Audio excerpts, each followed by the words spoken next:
Hello there, I'm Don Chaffray. I'm founder and CEO of Southern Sailing Academy. We've taught over 4,000 students to sail, from basic novices to experienced boaters that want to improve their sailing techniques and get certified for bareboat charter in the Caribbean. We think it's very important that you know all the various parts of a yacht, because your skipper is going to ask you to do certain things, and if it sounds like Greek to you, you're not going to be able to respond, and it could be a safety situation. So we're going to start at the bow of the boat and work our way back to the stern. We'll go over every important part that you need to know so that you can be a true skipper who can comfortably be certified for charter of a big boat. We have right at the extreme edge of the bow a bow roller. It is an anchor roller right there, where you would roll the anchor line and chain into the water and pull it up into the anchor locker. Now, the highest stress part of the boat is where the forestay, which is that forward wire that the roller furling is attached to the boat. And that is called the bow stem fitting. You can see it's stainless steel, and it's bolted through the boat. This chrome curved piece is called the bow pulpit because it's up on the bow, and it allows you, from a safety standpoint, to hang on to the lifelines, which run back, and they're supported with these chrome vertical posts called stanchions.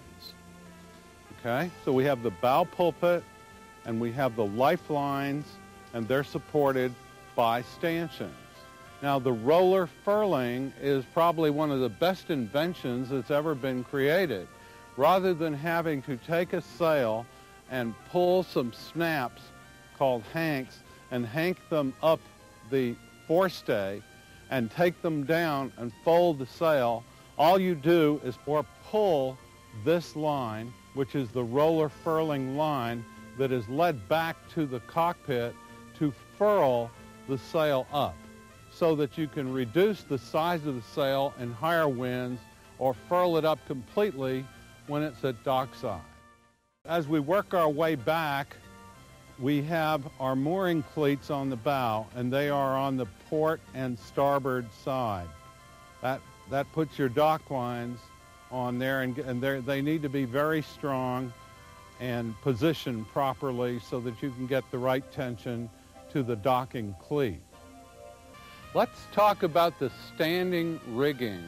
The standing rigging supports the mast, which has a tremendous load on it from the sails being attached, the mainsail being attached to it. And the standing rigging is composed of forward lowers that supports the mast from the spreader, which is the horizontal bar that goes across. This happens to be a double spreader rig. The spreaders dissipate the load from the shrouds and keep the mast in column.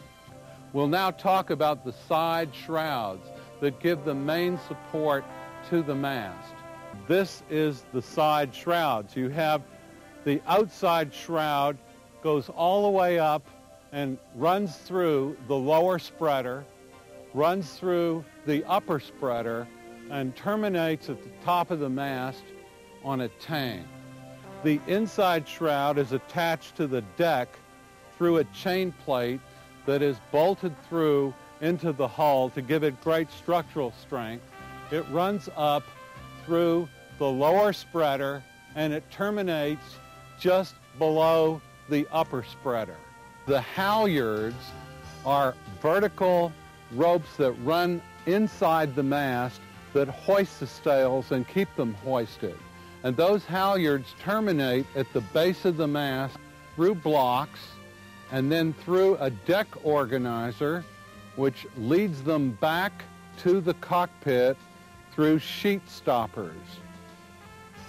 The sheet stoppers will terminate the lines and lock them down positively and release them.